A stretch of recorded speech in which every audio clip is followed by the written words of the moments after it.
আমি যখন ভূমিষ্ঠ হই, তখন আমার মা একদম খুশি ছিল না।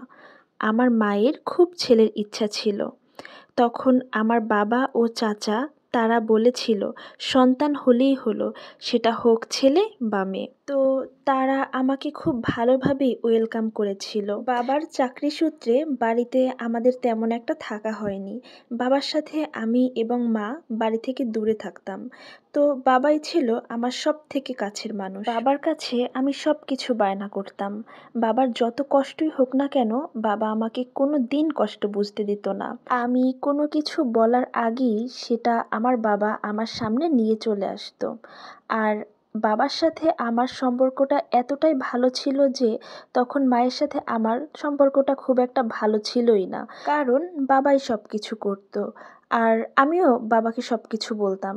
তো এরকম অবস্থায় 2008-এ যখন আমি ক্লাস 9-এ পড়ি, তখন আমার বাবা হঠাৎ একদিন রোড অ্যাক্সিডেন্টে মারা যায়। সেই দিনটার কথা মনে পড়লে আমার এখনও হাত পা কাঁপছে।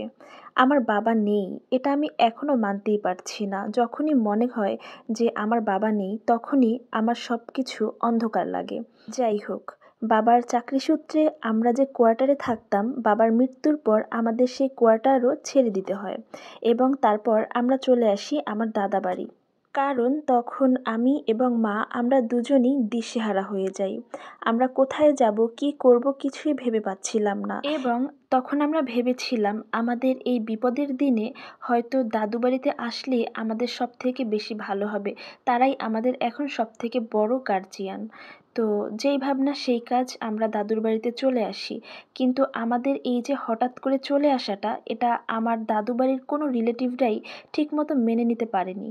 কষ্টের শুরুটা হয় এখান থেকেই। আমরা ঠিকমতো খেতে পারতাম না। ছোট্ট একটা রুমের মধ্যে আমি আর মা থাকতাম। বাবার পেনশনের টাকা না পাওয়া অবধি আমি আর মা দুর্বিষহ জীবনযাপন করি। তখন আমাদের এই অবস্থা দেখে আমার দাদু বলেন, দুঃখিত, তোমাদের পাশে আমি দাঁড়াতে পারলাম না। তোমাদের ভাগের সম্পত্তিও আমি তোমাদের নামে লিখে দিতে পারবো না। এরপর যদি তোমরা আমাকে বাড়ি থেকে তাড়িয়ে দাও, তখন আমি কোথায় যাব? দাদার আমাদের প্রতি এই অবিশ্বাস দেখে আমি মনে মনে সেদিনই ঠিক করে নিয়েছিলাম, একদিন আমি এমন একটা পজিশনে যাব যেদিন আর আমাদের যাতে এই বাড়িটার দিকে ফিরেও তাকাতে না হয়। সেখান থেকেই স্ট্রাগল শুরু হয় মায়ের সাথে। দেখলাম যে মা কত কষ্ট করে আমাকে মানুষ করছে।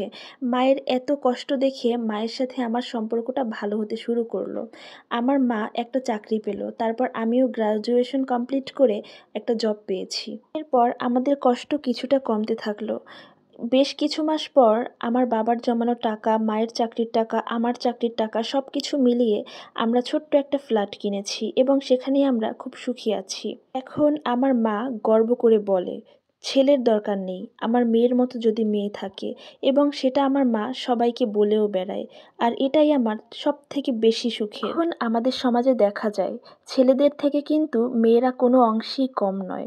সো ভাইয়া আপুরা, এটা একটা আপুর লাইফ স্টোরি। যদি ভালো লেগে থাকে অবশ্যই আপনারা লাইক, কমেন্ট অ্যান্ড শেয়ার করে দিবেন। আর ভালো থাকবেন সবাই। আসসালামু আলাইকুম, আল্লাহ হাফেজ।